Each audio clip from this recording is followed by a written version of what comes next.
I don't know why, but you are watching the Madness Comic Network. Are you mental?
Oh shit, where the hell am I? Oh, here I am.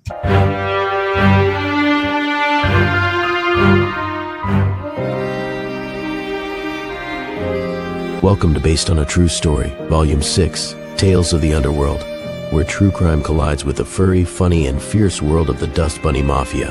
This brand new 32-page comic reimagines real mafia legends, Mad Dog Cole, John Gotti, and more, through the eyes of our animal mobsters. Think The Godfather meets Looney Tunes, packed with action, humor, and full-color storytelling.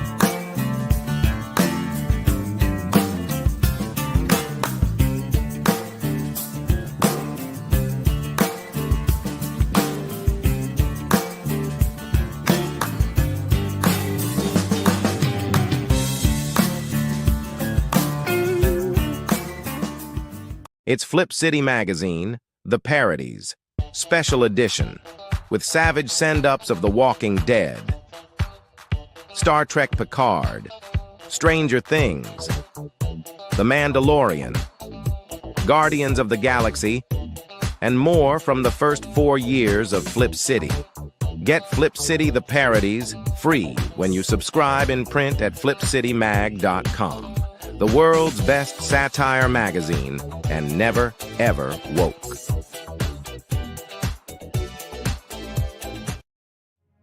In the heart of a major city, in a place raised to honor Earth's past protectors, the world will again learn, sometimes, superpowered intrigue doesn't stop at the grave.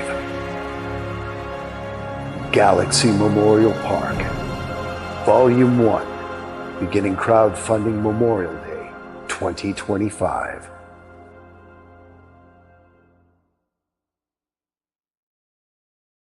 Consequences. Oh shit, what was that? Okay, here we go. What's up, everybody? There we go. The show isn't right without Ellie. You know, I know. you gotta have a little Ellie in all your shows. You got to. Hello, Chris. Good morning, brother. What's up? Nothing. It's a little different here. We're going to be trying something a little different, but yet old school at the same time. All right. Well, I want to get this out the way real quick first. You just dropped a couple links, so we're going to put them in the chat. And they are for your Escargot sign up, correct? Yeah. Yep. Coming up pretty. Anytime they can sign up, but we're launching that sucker on March 13th. I guess those are both the same link. What's that? I said, I guess they're both the same link, but okay. No.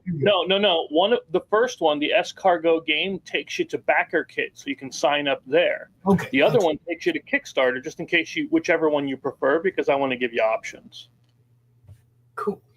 There you go, people. So we got that coming up, and we're going to be doing some launch on Escargot.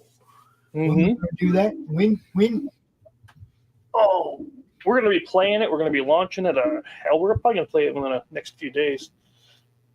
I feel like freaking Wayne Gretzky because he leaves his trophies in the garage. Mine are all dusty too.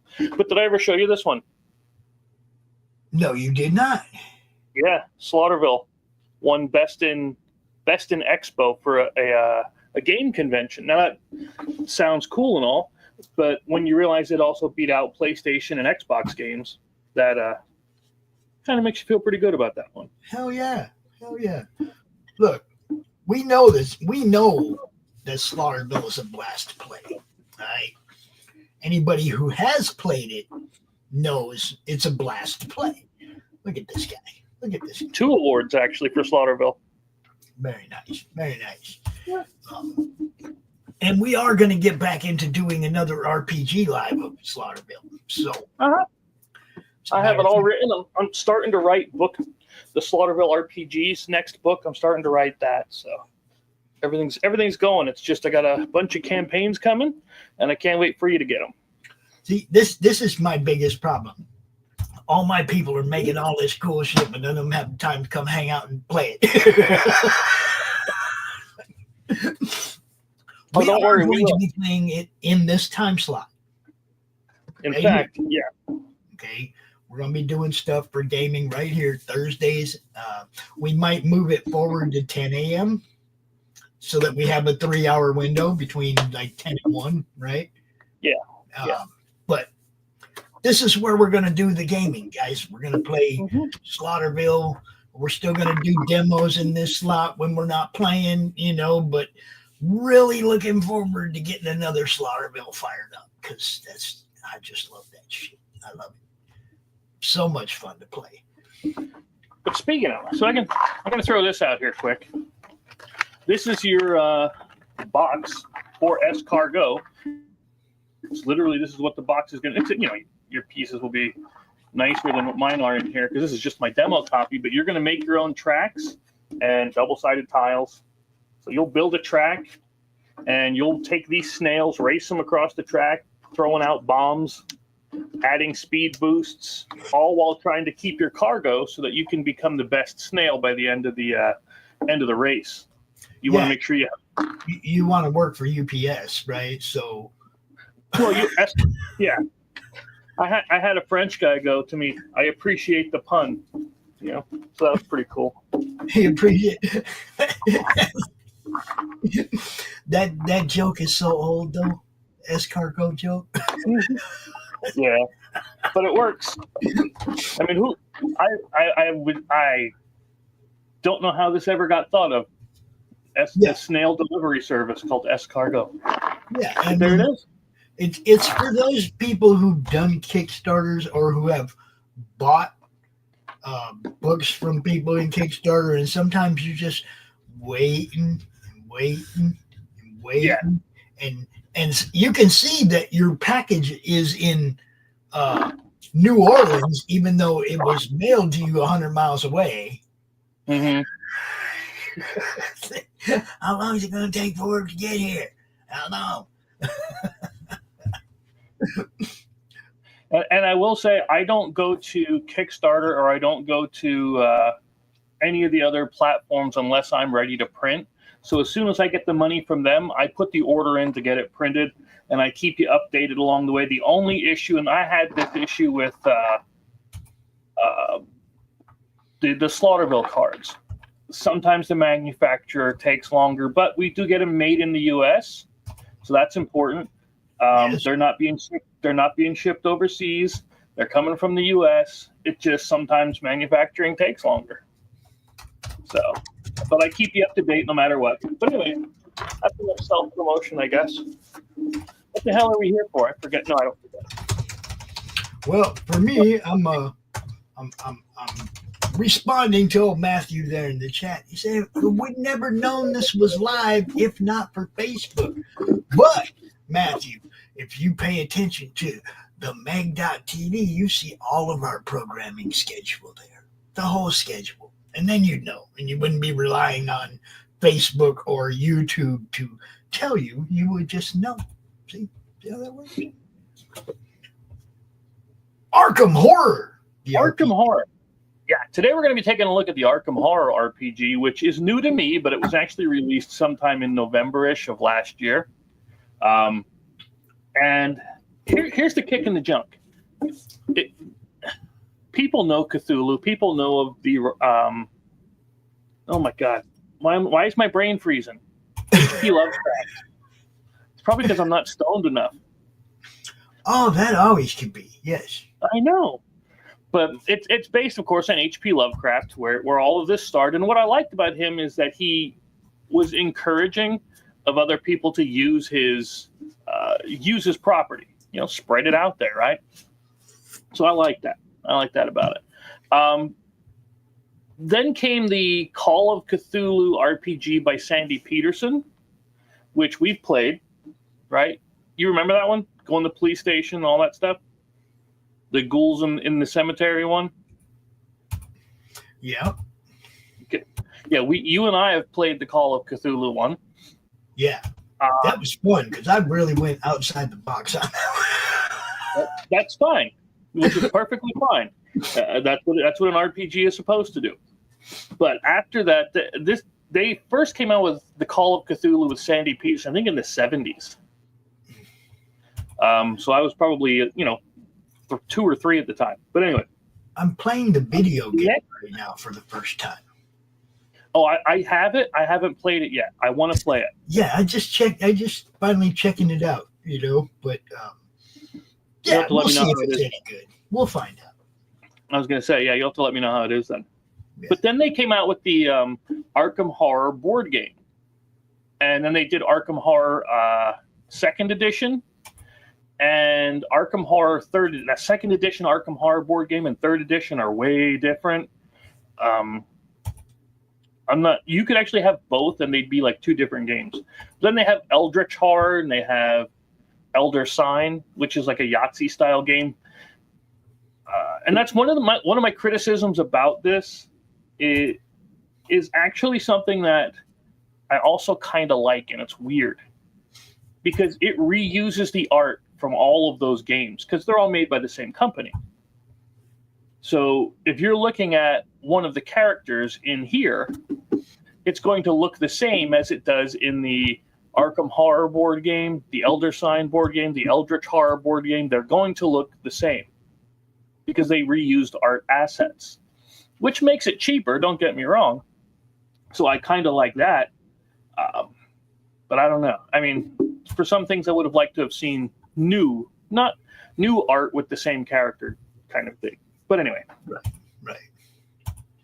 So after they did the Arkham Horror 7th edition, which is the one we played, Call of Cthulhu 7th edition, which is the one that we played, they came out with this one, the Arkham Horror role-playing game. Now, this is the starter set. They call it a starter set anyway. Think of it more like an adventure box. It's standalone. You don't need the core. In fact, I don't have the core rule book yet because I didn't know if I'd like this. So I didn't want to buy it until I liked it. And believe me, these things are expensive. I don't blame you for doing the same thing. All right. And let's see. when did I get this? I got this maybe a week or two back. Read through the whole thing, and let's just take a look at the dang thing. Because this is just a box top, right? It's a trick. It's just a top. It's not really. This is what you're going to get inside. The first thing is the rule book or the adventure book, which is actually the same thing. We'll go through it, but I just want to show you that it exists. Okay. And then you're going to get these character portfolios, which we'll go into more depth on, but you get 5 of them. Yeah, they're pretty nice. Nice art on it. And again, like I said, we will go through it. Handouts. Handouts are one of my big things. I like having actual handouts that you can give to the players so they can see what's going on. I don't want to show you too much on it because some of these are clues you're supposed to find, and they are spoilers. But this side of it doesn't matter. They also give you sets of maps, double-sided, which this game is very much a board gamer RPG. It almost you can do it what they call theater of the mind, where you're just talking and imagining that kind of a thing. But this game really almost relies or leans on the fact that you liked the board games and you want to move pieces around. Yeah, so the maps are almost necessary. And now that we can do it like this, you and I and the rest of them can play like this, where we can just move the pieces, right? Right. Here's something I give a lot of respect for: is inside of this starter box, they give you the GM screen. So a lot of boxes make you buy that separately. This one doesn't. This one doesn't. It gives you the GM screen right in there. So kudos on that. And it really has. Wouldn't it make sense though to make 2 versions of the game, the player and the GM version? This doesn't actually need that. It is such a simple rule set that it doesn't need so many different versions. I just mean like for me, just like with me doing the not wanting to proofread that one book because we haven't played it yet, right? Right.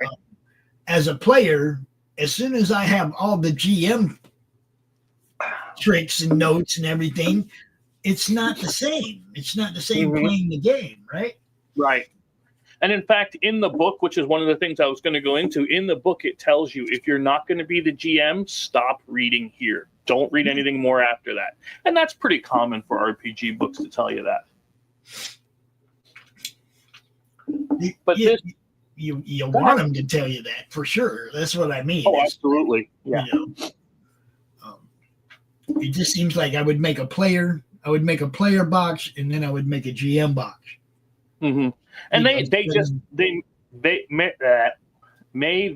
very well might. Well, that was a hard one to say. Again, I'm not even stoned at all today. It's weird. Your stomach might feel better if you were. I'm just saying. No doubts. But this has the investigator's turn on it. Some of the actions they can do, and we'll talk about the actions and stuff in a bit. Don't worry about it so much yet.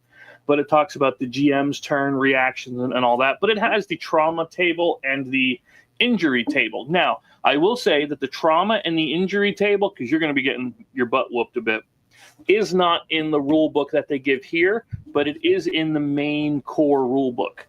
But I like having it on the screen because this way I don't have to page through the book. I can just say, okay, it's here or here. There is a typo. There is a typo on the trauma section because it talks about injuries over here on the trauma. So that's something you're going to have to watch out for. Trauma is your horror damage, when your mental damage. Injuries is your physical. So it should be mentioning the mental damage over there. But overall, it goes to show, and this is something that I used to struggle with a lot because I make games too. If I make a simple mistake, I beat myself up about it for the rest of my life. I really do. I do. And I know I've left a typo or two in some things, and I feel terrible about it. But you have to realize that people are just people. And even on these big budget, large company style games, people make mistakes. Yeah. Especially if they don't hire somebody like Pops to proofread for them. Exactly. Now, this game does not come with this set of dice that I'm pulling out now because these are mine. I like bigger dice. That's just me. Right. It does come with these 2 boxes of smaller dice. Now, the only other issue was they don't give you enough dice for the games in the box. So you are going to need some extra. These are what they call the trauma dice because they're green and the regular dice are black. Hey, man, green gets rid of trauma, yo. I thought so, but no, not here. Green is the trauma. Red should be trauma. And then it has tons of tokens, tons of tokens, right? More handouts. Sometimes these people make me crawl into Dante's skin, you know? Yeah. It has. Now, again, I'm sure you remember this with the Slaughterville RPG, but this one also has cards that you use as reference. And in fact, one of the things they say about this game is you don't need a pencil. Normally with RPG, of course, you're writing everything down, right? Yeah. So this one just uses the cards and the character sheets. In fact, they even give you, and I'll do it a little bit at a time. They give you these NPC character sheets, like I have for mine. Right. And it tracks their health and their dice and everything else on it. In fact, if you have multiples, it'll track multiple of them. So I like in the games where you do have to write a lot of stuff down, or you do. If they gave you those little pads that you can just wipe clean afterwards, yep, and reuse, right? Yeah. If they gave you those with the game and those kind of markers, that'd be cool. Because then you wouldn't have to, you'd have the same game card you always use, and you wouldn't have to erase the stuff that you know is going to be the same every time. You know what I mean? It's like it'd be really cool to have those. Yeah. One other thing is I was looking for maps for this game for when I make my own scenarios. Right. And I went on to Edge Studios, which is the people that made the RPG version, and they already have another downloadable adventure, which is cool, and it gives you all the PDFs of everything you're going to need. But the nice thing about it is that downloadable adventure uses the components from here. So you can download just the main story, and you can have the characters, you can have the NPCs, because they all come from here anyway. I will say I hope they keep making packs like this and give more of this kind of stuff. I would get it just for that. Not even a joke. Well, I like the fact that they make it so you buy a game and then all you need now is new books for new adventures. You don't have to buy a whole new game. Yep. That's all we need now is players, right? Yeah. So this game uses something called the Dynamic Pool System, or DPS. And on your character sheet, these sections right here are where you're going to start by putting your action dice. And your action dice tell you what you're allowed to do each turn. How do I mean that? Well, let's say you want to try to open a locked door. Okay. You can use your intuition. Maybe they'll let you use your athletics, some kind of tool that you have. Irrelevant. Right. You are allowed to spend between 1 and all of your dice in order to try to do it, in order to try to succeed. Because what we're trying to do is roll equal to or greater than the number listed here. So the higher numbers mean you're bad at it. Lower numbers mean you're good at it. But you can take only 2 dice and roll them, but it's more of a chance of failure. And then they're gone until the next round comes around, and then it all refills. So it's up to you to manage what you're trying to do. And that's why I say this is more board gamey than the other things, because in the other RPGs you have this turn and you get to do 2 actions. What do you want to do with those 2? Not with this one. You can do as many as you have dice for. Okay. Now, if you want to do a simple action like moving, just spend 1 die and you automatically move. Open a door that's not locked, spend a die, you automatically open it. But if you want to do something that's difficult, like punch a zombie in the face, well, maybe you want to roll more dice for that. All right. Yeah. Now, if you get hurt, injured, well, those spots get covered up with wounds. And that means that's less dice for you. Ooh, you're oozing pus, man. Right? Now, you can... It's a weird... Honest to God, I think this is one of the weirder names for it. They call it straining yourself. You can strain yourself to get rid of all of your wounds, but you take an injury.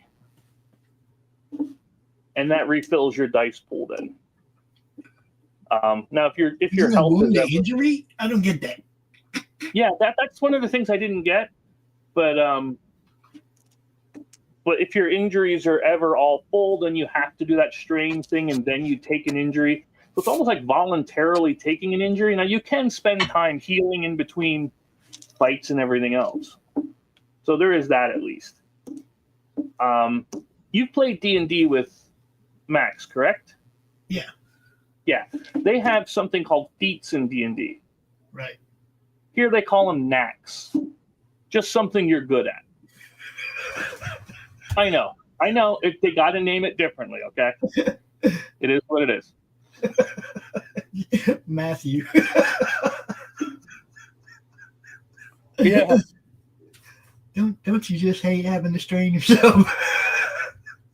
Well, if you get an injury from going to the bathroom, we'll send somebody out. It'll be like what was it in Lethal Weapon? Yeah. My legs fell asleep in the toilet. Yeah. Sorry, the chat's on my right, and I'm blind over there, so I don't see it all the time. But that's okay. I got you. So this character portfolio not only has your stats in here, but it has your knacks, your special abilities.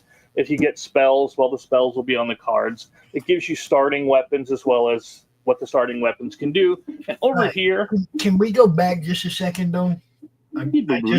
I feel like if I don't understand, nobody else does either. Mm-hmm.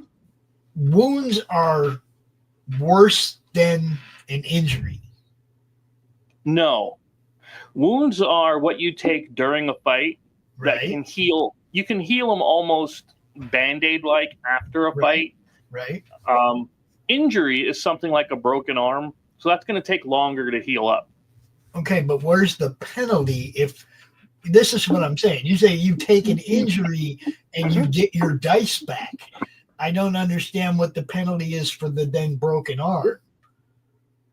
I almost turned it towards me, and that would have been stupid. You know what? No, I'm going to read it to you. Yeah. For instance, if you get this injury here called nasty cut, it says you're bleeding badly. You cannot restore your dice pool limit through time, healing, or by straining yourself until the injury is healed by performing a complex action or by waiting 4 game hours to heal on its own. So that one specifically says you don't get your dice back because you're bleeding out. Okay, there is a penalty for injury. Yes. That's what I was trying to get to because we kind of just glossed over that. Oh, you take an injury and you get your dice back. Whoa, wait a minute. But the injury has consequences. Right. And whenever you take an injury, what you have to do is roll a die and then add that number to however many injuries you currently have. And that will tell you where you are on this injuries table. And if you ever get 11 or more points on this die, you're instantly dead. Yeah, see, okay, there is consequence. That's what I'm saying. I just wanted people to understand. You're not just okay now. No. And what are there?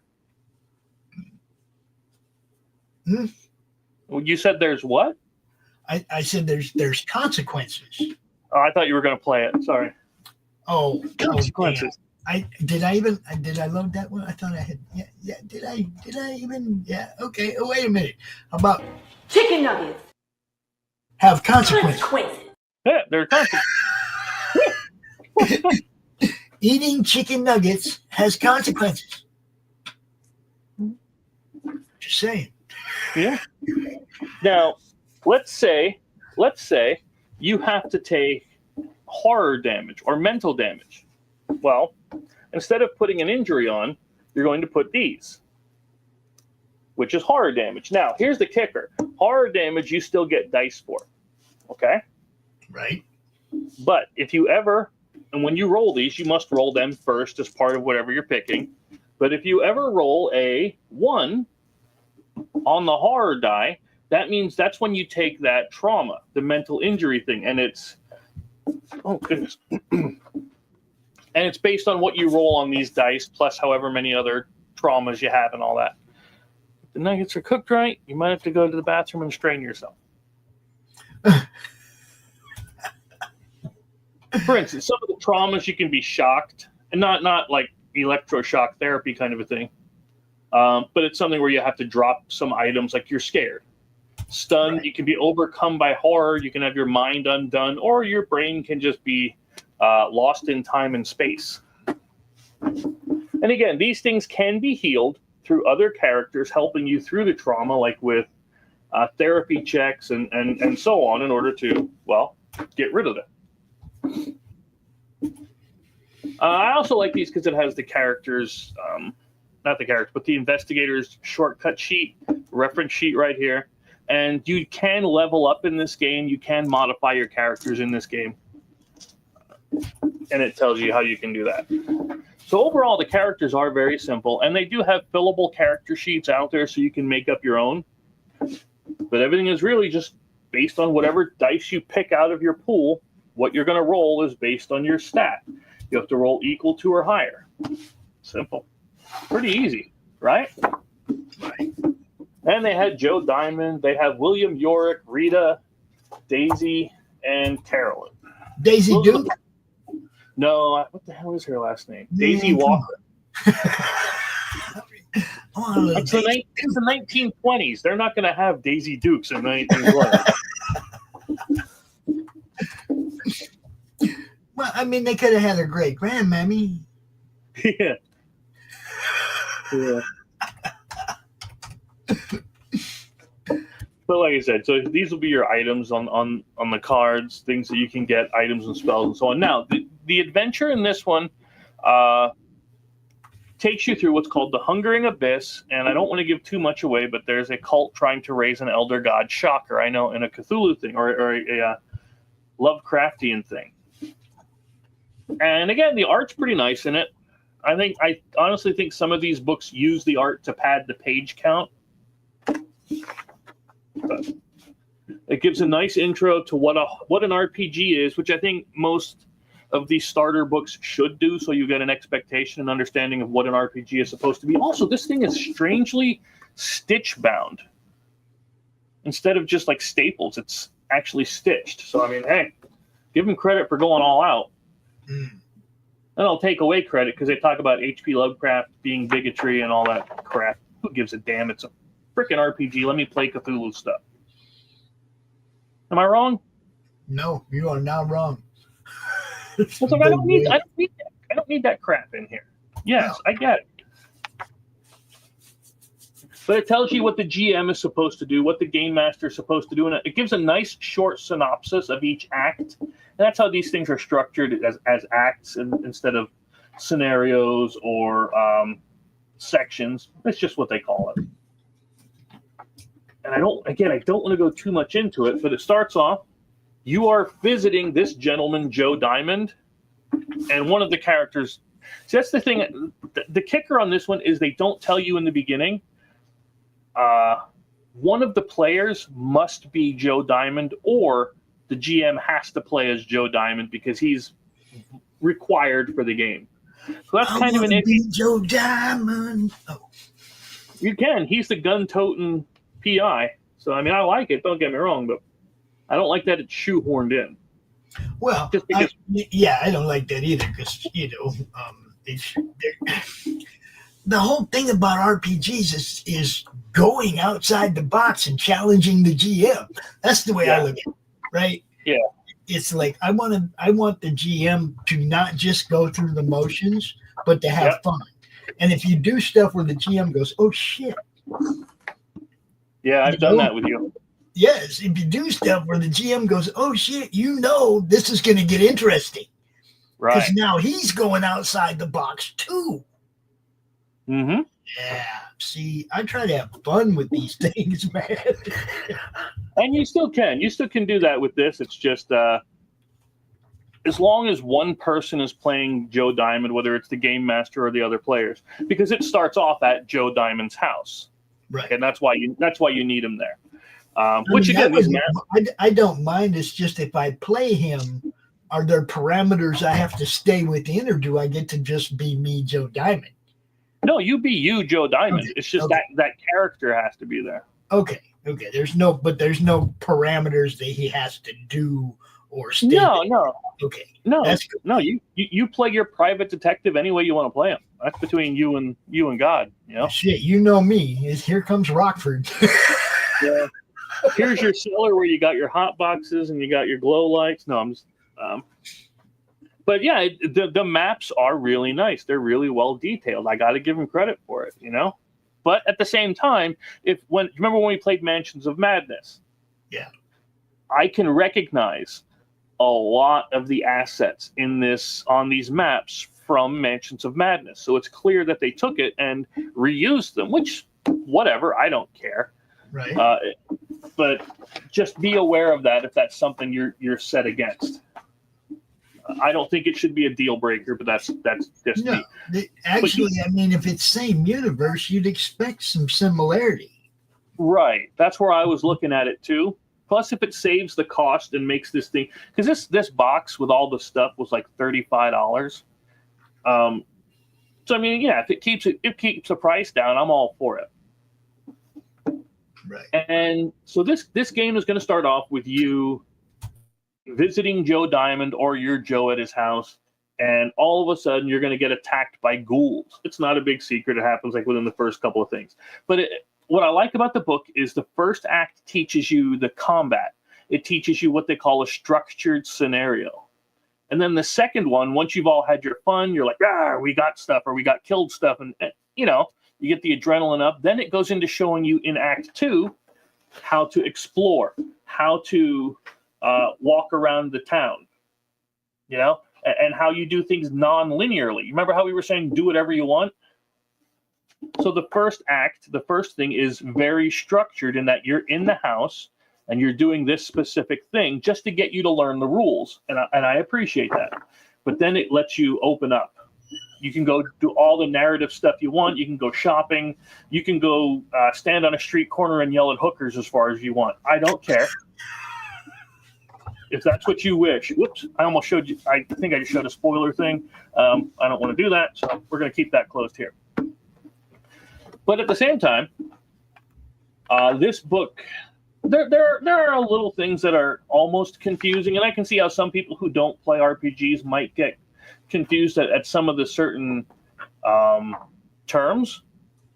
But once you read through this, and once you play through it, it's going to flow like crazy. It's going to be fine. Now, one thing that, and I don't personally have an issue with it, but I can see how a lot of people would, because I don't like the puzzles. I shouldn't say it that way. That's wrong. I like when you have to give puzzles to the players in a game. Figure this out, right? But my least favorite type of puzzle are these slide puzzles. You know how you have to slide it around to make the picture fit? I don't like them. But that's me personally. I just don't like that style of puzzle. But they have two of them in this game. One to get through a portal and one to open a locked door. So how you play that is up to you. I'm more apt to do like knowledge checks kind of a thing, and then you can get the pieces, and when you get all of the pieces, then it unlocks, rather than sliding it around. If the people don't like the sliding part. If they enjoy the slider puzzle, put it in. What the hell? Ain't gonna hurt nothing. Puzzles in general, it's like, for me, the more people playing the game, the harder it is to get them solved. Right. Because everybody's throwing too many different possibilities out there at the same time, and it's like, whoa, everybody shut up. It's like start at the beginning. It's like in the which one was it? It had to have been the Tomb of Annihilation. It was like I basically just let Lori run how we got to the puzzle solution, right? Instead of jumping in with my suggestions and shit, I just ran off hers. And it's a lot easier to solve the puzzles if you just let one person go and then everybody else, puts in a little 2 cents as opposed to everybody trying to solve the puzzle. Yeah. And this game does have an assist mechanic where if you're just standing around while somebody's solving a puzzle, you can say, I'm helping, and just give them one of your dice. So it increases their chances. Yeah, there you go. Yeah. For me, it was like, I don't want to, if somebody has a train of thought on the puzzle, I don't want to ruin their train of thought by throwing my idea out there. Right. I want them to run through their train of thought to the end and see if it works first. Then we go to the next person, right? If it didn't work. But, we got to that point. Mamra was just like, I would just shut up and let Lori lead. Because, once one person takes charge of that kind of scenario in an RPG group, then that's the person that's going to always take that spot in your RPG group, and it gets more cohesive, your group, Yeah. Everybody figures out what they're good at, what their job is, where they fit in, finding out who is your best puzzle lead is always good in an RPG group because you're going to run into, There's one thing I liked about Slaughterville: not too many puzzles. Yeah, that's definitely more of an action adventure style. It just wouldn't be Dante's forte. You know what I mean? Dante'd be like, "Hey, Karen." And she'd just go after the manager. Really be in trouble because she ain't no brain neither. You know what I mean? If she can't cattle prod it, she'll beat it out of a manager. Yeah. See, but it's where Call of Cthulhu RPG, that one is more about the research, going to libraries and doing things like that. This one you can do that, but so far it seems more action oriented. Good. So there's definitely one is like that one we played, Call of Cthulhu, is like I had to create stuff. Because I knew what was happening right from the get. Right. Figured it out right away, and it was like, man, I don't want to end already. Okay, we're gonna do this. I'm gonna do some unorthodox shit. And I'm actually gonna have my PI investigate shit. He's gonna go to the library. He's gonna go question people. He's gonna go do this and that, which wasn't really necessary. But I needed to do it anyway to show how I came to the conclusion that I had already come to. Right. I had no factual basis. So I had to create something to show the reasoning behind knowing. Yeah. And in this one, you're going to get the same kind of thing. Now, again, I like how when you're going through the story, it explains to you how to do checks, how to do rolls, how to do everything. In the story, and here's that slide puzzle we talked about. That's still in Act 1, by the way. But then here, like you were saying, you can go to the hospital here, you can go to the police station, a graveyard, Joe Diamond's house again, a diner, and you can investigate, you can interrogate people, or you can, physically intimidate people, whichever you wish. Or you can just go to the cafe and get something to eat, man. You might be hungry. You can. You might be hungry. What else I like about this is in some games, and I specifically liked, and I know it's self-promotion, I hate doing it, but in the Slaughterville one, I have it designed where this happens based on hours or time parts of day. So you're always clear about what's going on. This one has the same kind of a thing, if you're in a structured scene, like where it's, combat or something action heavy, a chase, and so on, each spending of all of your dice after everybody spent them is like 2 to 3 minutes. Something quick. And it specifies the exact time in here. If you're doing an unstructured scene, like where you're trying to open doors, you're investigating, you're walking around, you're interrogating people, then each spend is between 20 minutes to an hour, depending on the type of scene. So it's really, by the time you do all of this worth of actions, it's been between 20 minutes and an hour. Or if you're in a fight, it's been a minute or two. So I do like that. So then people can say, people can get a better understanding and a better control of what they're doing, what their timing is, because in Cthulhu things, timing is a big deal. You only have a certain number of hours until the cultists summon an elder god, and knowing those hours, knowing how you're spending your time is going to be important. It isn't religiously tracked as far as this story goes, but it moves you right along nicely, I think. Are there any questions about this? Because I just keep rambling, and I could ramble all day.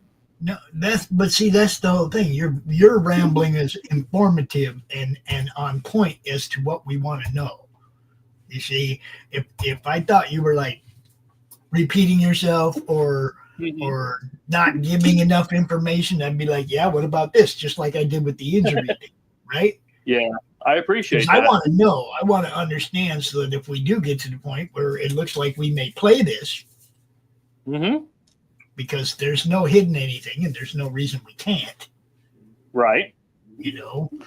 Now, so I'd just like to be really clear. And yeah, I mean, you're really good at doing this, which is why I like you doing this on the network. You're good at reviews. You're good at in demos. You're good at doing this shit. So I guess it helps that I've been teaching for about 20 years, so I'm used to teaching people things. That probably doesn't hurt. Because doesn't hurt. People like me, we need all the help we can get, Yeah. But I played a lot of RPGs, okay? And I'm talking a lot of them. And there are many that I've had to sit and slog through rule. And when I say slog, I mean the rule books were terrible. Yeah. But there's many that I've gone through that have been just a nightmare to go through. This one wasn't. This was easy to get through, okay? Not only that, but I've also played them, even ones that I liked, that it takes a lot of prep time to do. Because this is a scenario all in one box and everything is here, prep time is nothing. I read this book in about an hour, and I could have run it right then and there, knowing what I know.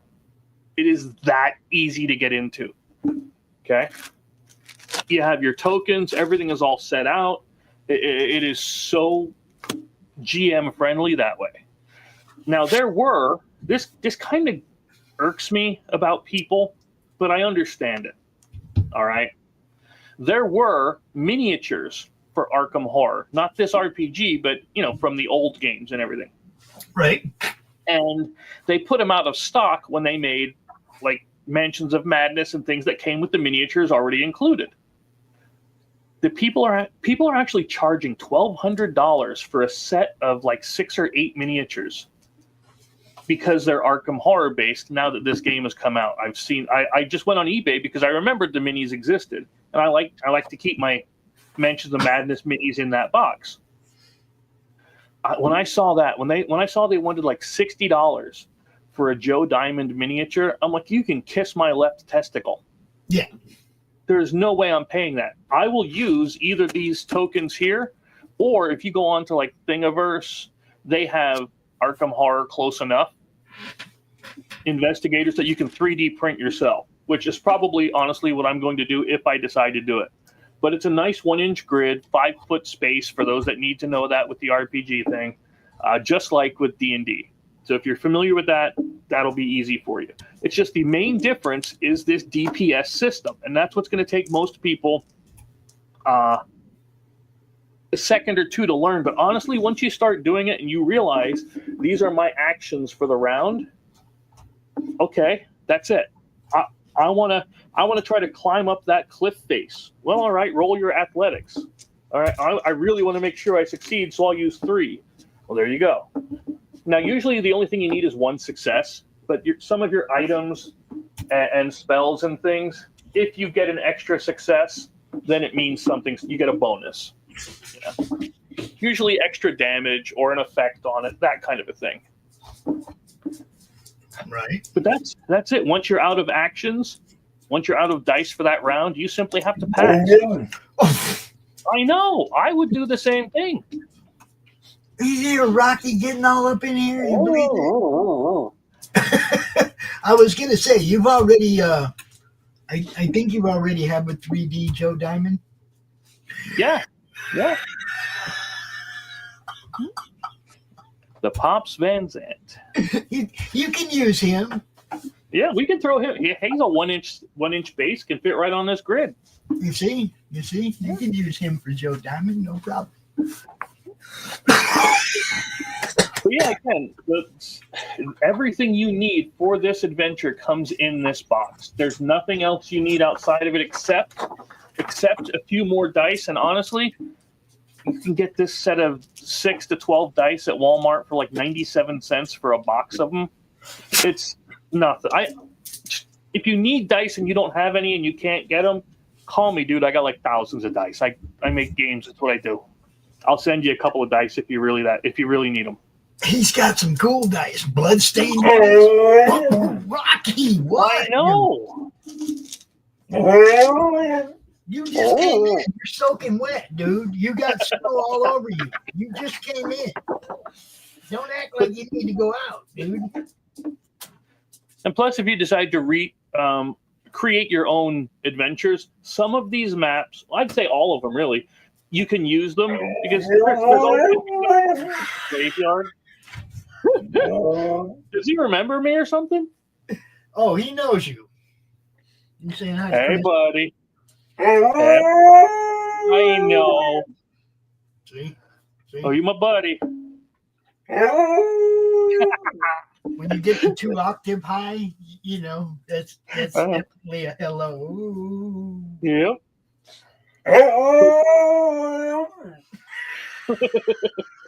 But yeah, in this one here, so you can always have the graveyard. You can always have a hospital that you can play in for all of your other games. And they do have companies out there that put out maps for this. But the thing is, the only ones I found are not printed. So you'd have to take them to Staples and get them printed on the good paper. Right. Which I'm more than willing to do. Don't get me wrong. But yeah, then you have like the Joe Diamond's house map. And what's on the other side of Joe's? Oh, yeah, Peter Warren's house. So you get 2 different houses. It doesn't have to be Joe Diamond's and Peter Warren's. It's just a house map, right? Right. And everything, you got the woods of Arkham. And on the other side of that, you have a ritual site, which, hey, that's going to show up in a cult thing. So overall, I gotta honestly say, I really like this one so far.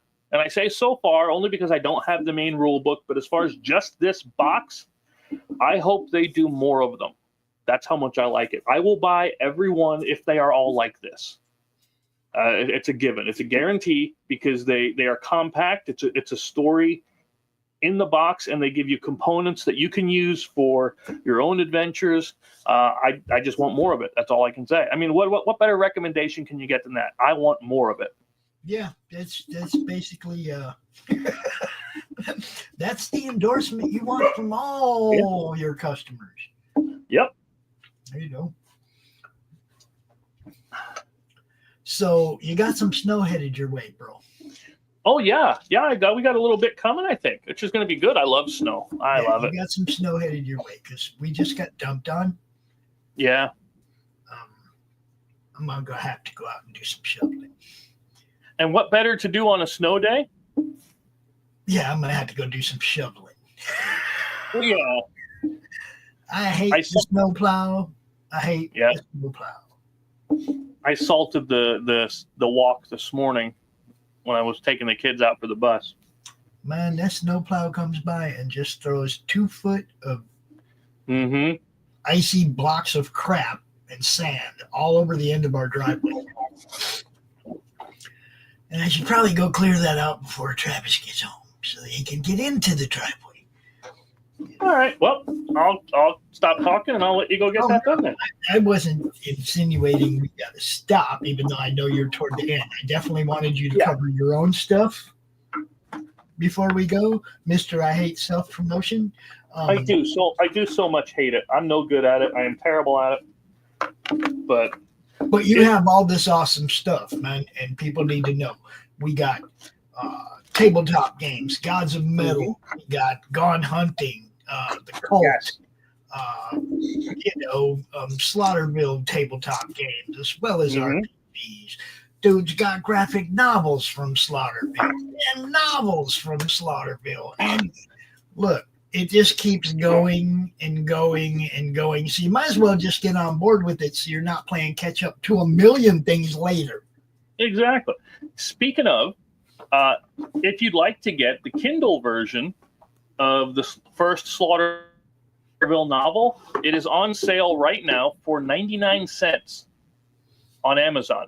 99 Just look up cents. the Slaughterville. 99 cents.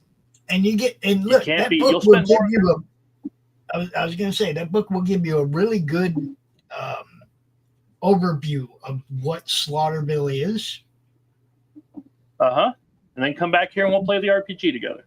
Yes, so that when you get in and decide to play the game, you have a pretty good idea of what you got yourself into. You know, Slaughterville is. We have book 2. We have the Slaughterville book 1 that's already out on Amazon. We have book 2 that's coming out in May. That's already finished. We're just doing final layouts and edits. We have Escargot, which is coming out March 13th. See the links in the chat thing. Yep. God, I was going to do Scene of the Crime, but I wanted to do the Escargot and the other stuff. We're going to do the Slaughterville RPG book 2. I'm calling that the Tourist's Guide. That's coming out this year. Yeah, I know it is. You don't like that name? Should I change the name? What do I want to change it to then? You can't just bark and not give me suggestions. He said change it to blue. All right. Oh, okay. How do you spell that?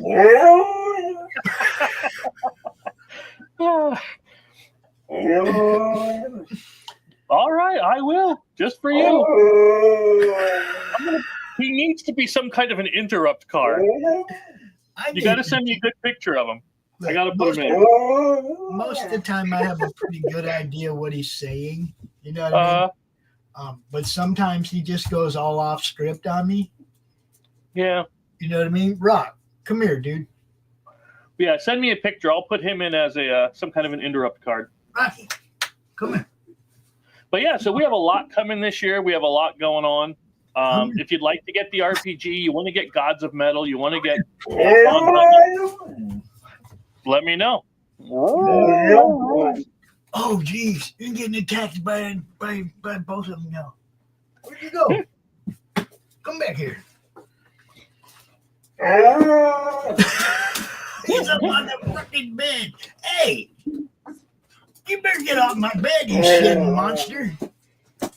All right. There you go. There you go. That's how it is around here. That's how it is around here. Yeah. I can't believe he just jumped all up on my bed. What the hell kind of shit is that, Rock? Oh man, yeah, he sheds. He sheds horribly, man. And yeah, you know, it's like huskies, that super fine down that's underneath the overcoat, right? Mm-hmm. Man, you can't get that stuff off of nothing. No. It's crazy. But yeah, there you go, people. Another awesome game. Appreciate review. you stopping in. Really do. If I have a couple of games already lined up, but if there's something that you want to see, let me know. And if I have it, we'll do it. If not, I'll try to get it. Unless it's something I'm not into. I looked through that matchmaker game because remember we said we were going to do that matchmaker one. It was so terrible. I couldn't bring myself to go through it. I couldn't.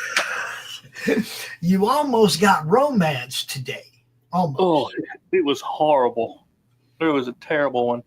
And this is why we do these reviews for you, people, so that you know whether or not it's something you might be interested in. Or you may have a friend that you know is like, oh, he's going to love that. Tell them about it, man. Get these things out into people's hands because, look, everybody, jobs.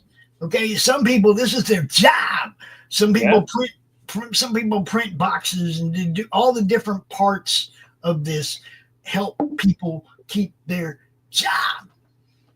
One of the cooler things was when somebody said that I went out and bought that game because of your review on it. I'm like, that's pretty damn cool. I appreciate the trust, and I will try to honestly earn that every time. So man, we want everybody to have fun. This whole thing, man, is about having a good time. Look, we're all getting older. We gone through all kinds of different strife in our lives to get to where we're at. Take a minute and enjoy. Have some fun, man. Just have some fun. But honest to God, to close it out, this Arkham horror RPG, one of the easiest to learn that I've ever had. At least the starter set thing. It is so. It's well produced in that it has everything you need in the box except a few extra dice. You're going to need extra dice. And typos aside, it's real simple to get and real simple to understand. I can't recommend it enough. There you go, people. We will play it on here, correct? Yes. I want to play the game.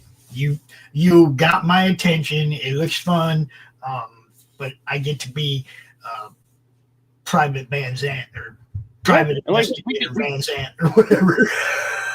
Now that I finally got that overhead camera working, we can do it from here, and I can just move you around, and you can tell me roll this many dice. Well, I'll let you roll. I'll just take them off because you know my role. How many people can play that? GM and 4 others, I think it was. Okay. Or is it? Let me double check. That's a good question, and I appreciate you asking.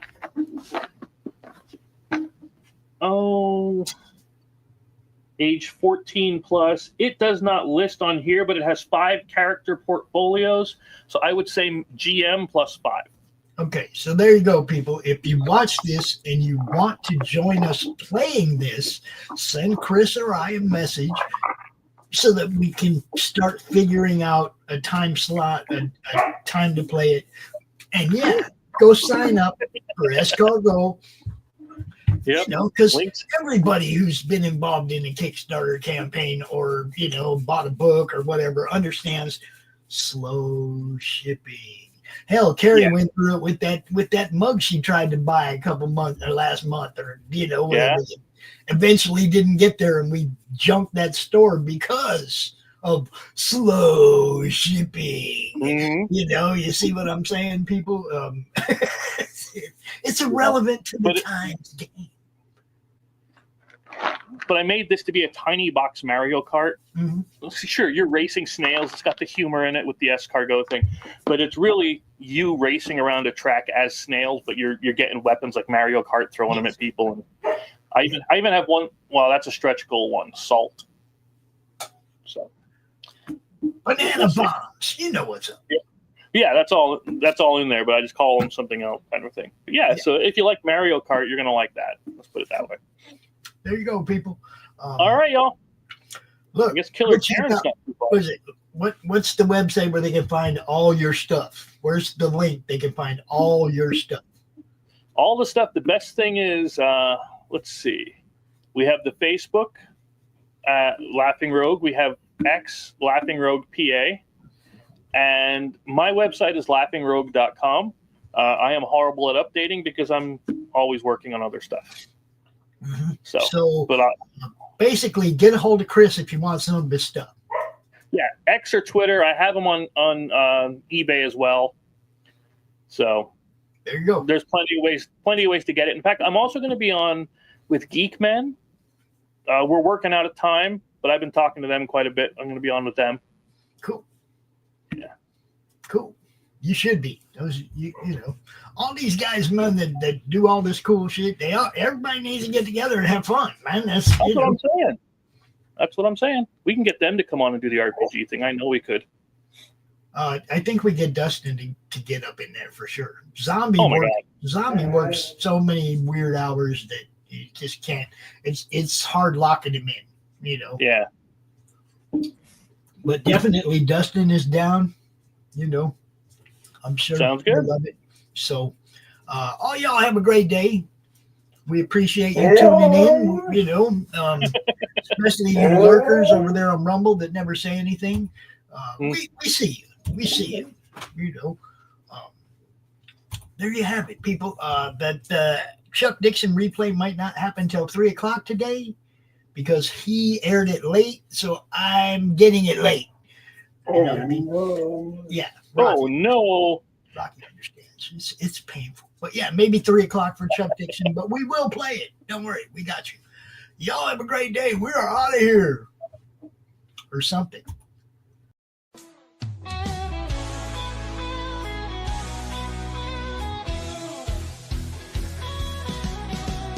Click on the tube and feel the vibe. Every show you crave right here live. Heroes and villains clash in the night. Madness Comic Network sets it right. Scroll through the list, find what you need. Epic battles and fast-paced speed. From capes to cosmic space delight. Tune in and watch your favorites ignite. On Facebook, share the thrill so grand. On X, the buzz across the land. Madness Comic Network all around. In every episode, joy is found.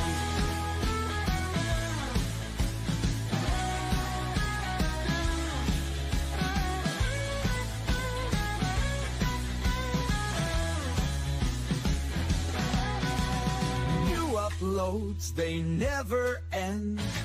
Superheroes and their friends. Catch every twist and every turn. Madness Comic, you will yearn. Stay up to date with every twist. Madness Comic, don't miss a gist. From laughter to tears, every mood. Madness Comic sets the groove. Click that button and subscribe. Catch the wave and ride the tide. Join the fun, join the craze. Madness Comic brightens days. Hey!